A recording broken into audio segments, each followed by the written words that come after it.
¿Cuál es la diferencia entre el narcoterrorismo de Pablo Escobar que vivió Colombia en la década de los 70, 80, 90 con el narcoterrorismo que actualmente vive el Ecuador? Te lo cuento.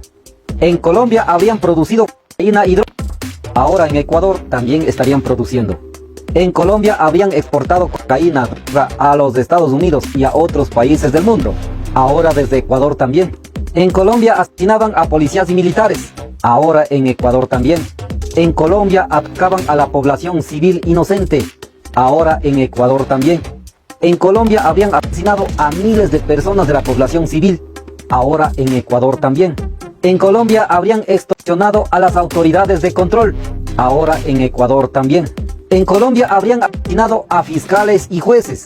Ahora en Ecuador también. En Colombia estallaban cochebombas. Ahora en Ecuador también. En Colombia, los líderes de las organizaciones narcoterroristas habrían fugado fácilmente de las cárceles. Ahora en Ecuador también. En Colombia habían organizaciones narcoterroristas armados hasta los dientes. Ahora en Ecuador también. Entonces no hay mucha diferencia entre las organizaciones narcoterroristas de Pablo Escobar en la década de los 70, 80, 90 con las organizaciones narcoterroristas que actualmente estarían operando en el Ecuador. No hay mucha diferencia. Aquí en Ecuador solamente falta que estallen aviones, que estallen complejos judiciales. Pero en cada una de las organizaciones criminales estarían armados hasta los dientes, casi más que un ejército. En la producción y comercialización de la cocaína y droga, al parecer sería mucho más grande que la producción y comercialización que realizaba Pablo Escobar en la década de los 70, 80 y 90 en Colombia. Por eso que recientemente aquí en el Ecuador, las Fuerzas Armadas y la Policía Nacional han incautado casi 22 toneladas de cocaína y droga en Vinces.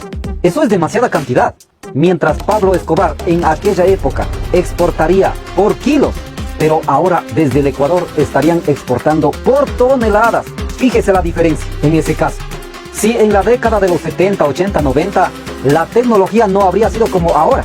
Por eso que las organizaciones narcoterroristas muchas veces habrían evadido controles de la policía y de los militares allá en Colombia. Pero ahora con la tecnología muy avanzada, dicen que se podría controlar casi todo. Sin embargo, al parecer siguen evadiendo controles, o siguen sobornando a las autoridades, o sometiendo, amenazando a las autoridades. Por eso que han sido recientemente incautados cualquier cantidad de armamentos dentro de las cárceles, por ejemplo.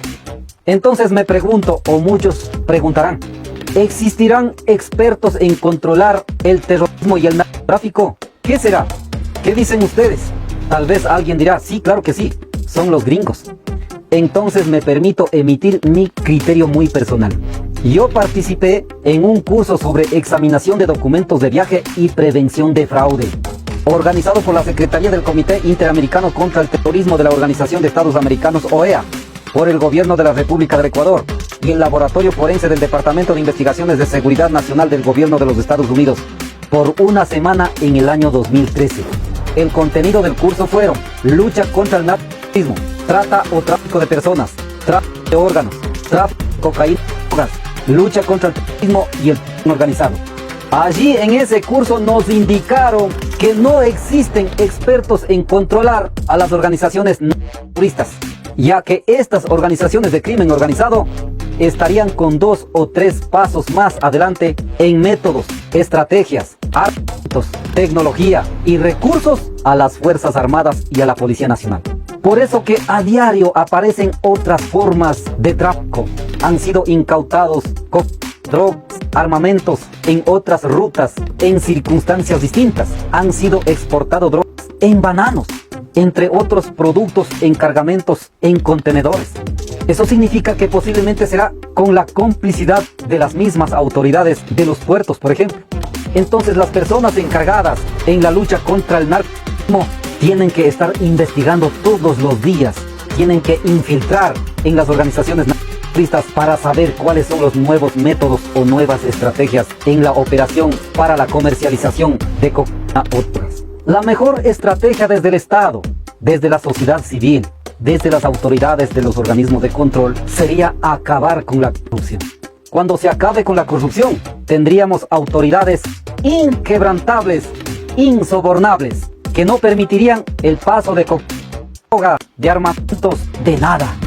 Allí recién empezaríamos a terminar con las organizaciones coterroristas. Repito, la principal estrategia entonces sería terminar con la corrupción.